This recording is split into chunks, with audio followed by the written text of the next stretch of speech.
The city of Montreal, we were all, I don't say panicking, but we were talking a week or so ago about, property taxes going up. The city's I budget was was going to be panicking. I revealed. think I'm Okay, panicking a little small bit. I p am. panicking. Yeah. And then Dominique Olivier, who's on the line, she's Montreal's executive committee president, said, don't worry, it won't be above the rate of inflation, which now is being calculated at 5.2%. Well, that was then. Now we're finding out there's a shortfall in terms of revenues for the city as they put this budget together. And Dominique Olivier is on the line. Dominique, thanks for being here. Well, thank you very much for inviting me. I'm not sure where to start, but let's go back to this idea of, okay, don't panic, 5.2%, that's the inflation rate you're using, and taxes will not be above that limit. Is that still the case? That is still the case. So, see, good news. Yeah, good news, but it depends on. That's the good news. And what that's you where have it to ends. Understand is what we announced today has nothing to do with 2024.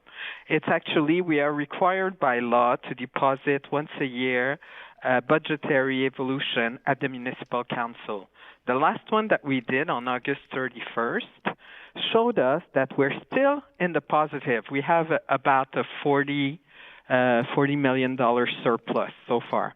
But as you can understand, $40 million on a $6.7 billion budget is not that much.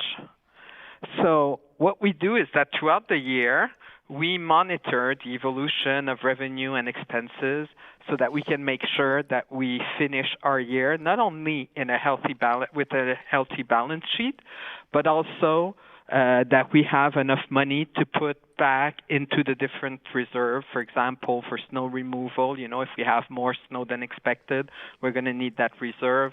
Or if, like we did last year, 2 years ago, we did an inflation control reserve, saying that if it goes up for the inflation, then we can go and get the money there. So what we are seeing right now is three things.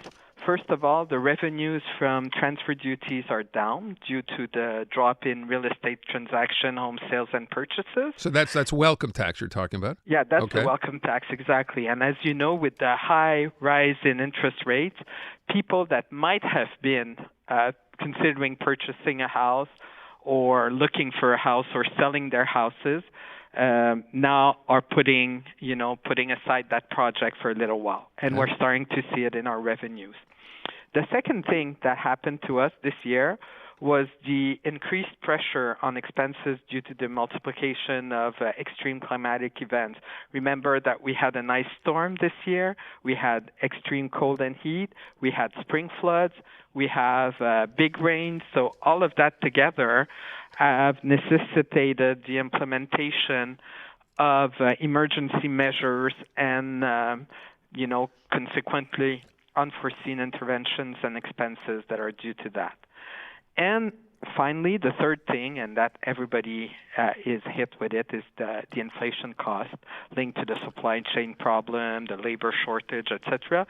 And we know that it has an impact on the value of our public contract. For example, some of our contracts for garbage removal, for example, have gone up 50%, for snow removal more than 100%. And this we have to take the hit for the citizens. So what we're doing at this point is we're saying, let's be careful and kind of have what we call a budget tightening plan.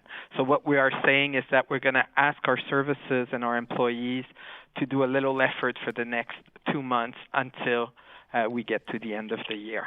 I have a lot of questions. I have a lot of questions, Madame Olivier. First of all, when you say take the hit, I'm like, yeah, but we're still taking the hit from last year when our property taxes went up. First of all, the evaluations were up so much higher than usual, and they were done at the peak time of the pandemic when they're not worth that now. And then on top of that, the property taxes were hiked hugely, especially in my borough of NDG. And then with regards to climate emergencies and things happening, like acts of God, if you will, that's going to happen. I'm struggling to understand how there isn't kind of a contingency plan or a slush fund that already allows for some of that. Yes, there is definitely a contingency plan for that. But what you have to understand is that those were extreme climatic events that used to to arrive to us like every 10 years or every 20 years. And now every year we have a problem with increased spring floods, basically. So you have to, that's why we had asked the government of Quebec, all the cities in Quebec had asked the government of Quebec for a green pact, saying let's put together money to make our territory resilient to these extreme events. So we've heard that there might be some money in the economic update that the Minister Gérard is doing. He says that these were his three priorities, which were the same as ours, meaning housing, climatic changes, and homelessness, basically. So we're going to wait and see what's going to happen beginning of November. But in the meantime, we have to do it. And when you say, Natasha, that you took the hit, you took a hit for 4% increase. I'd like to remind you that the inflation rate was around 7% last year. But it didn't last for a whole year. That comes down on a monthly basis. That one-time hit might have been then below what the inflation rate is, but if you average it out, it's still a lot of money. But if you look at the entire year last year, what was observed, the inflation observed was around 6.9%. So, Well, I'm saying that it was a compounded expense. And then when I see now, you're trying to keep it on the rate of inflation, that's all right. But then I question why the mayor's Ville-Marie borough has the lowest tax increase. Oh, this depends. You have to look. There's two things that composed our taxes. The first one is the decision of the municipal councils, and that's about 90% of the rate of your tax. And then there's the borough tax that comes on top of that. So depending on the different, so for everybody, the taxes that are part of the municipal council decision are the same all over the city. But it's true that in some neighborhood it might be a bit higher depending on what decisions are made in their boroughs. We're trying to sensitize the mayors of the borough and the elected people of the borough to make sure to have the same concern. But at the same time, they're saying exactly the same thing as me. Yes, but you're not indexing our budget to 3%, 4%, because we can't at this point. Okay, I want to ask a question before we run out of time. A couple of weeks ago, the city announced it was giving extra bonuses, not bonuses, extra bonuses to some of its employees, which totals in the millions of dollars. And I have to ask the question, if you're experiencing a budget shortfall and you knew this was going to be an issue, why would that money have been handed out then at the time? That's a decision that was made in April, and that was implemented in May. When we looked at the first semester, the numbers we had were exactly the same as the one we had the year before, where we had $100 million surplus. And that's money that was owed. People have said it's an extra bonus, but that's money that was owed to our executives because we didn't give it in 2020. We asked them to make an effort, but it's part of their working condition. They don't have like an association or a union to defend them. They have an association, but not a union that can negotiate their conditions. So when we hire them, it says that part of their earning is the bonus, the yearly bonus, and in 2020 we didn't give it. So that's money that was budgeted at the time, but not given, and that we gave back in April this year. That's fair, but the optics aren't. Yeah, and I think some people figured, 2020 nobody made bonuses in whatever jobs they were doing, perhaps, then you just kind of forego it, and you don't just say 3 years later, we'll make it up to you now. But that aside, what happens now with this shortfall in terms of hiring in the city? Are you freezing hiring? I mean, what happens?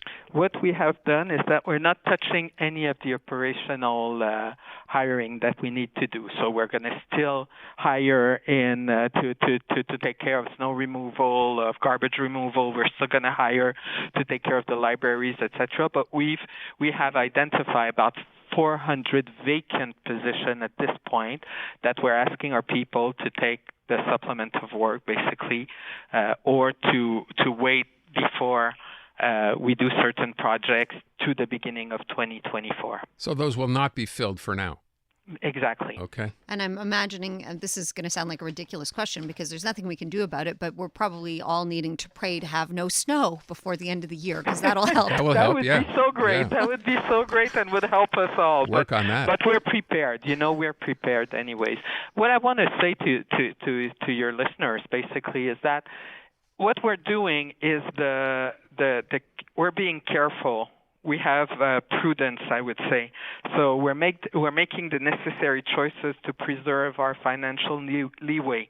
But there's no fire in the house, basically. We're still in the positive, and we want to make sure that we take the right measures, exactly like anybody would do. Remember, when you look at your own budget, if you don't have, if you know that some expenses are coming, or you're going to have a big expense, or you're going to have a shortage of income, then you'll cut on restaurants. You'll bring your lunch to work. So for us, it's the equivalent of doing that. Basically, we're just being prudent. Okay. Dominique Olivier, Montreal's Executive Committee President. Thank you. Thank you so Appreciate the much. time. Always happy to have you here.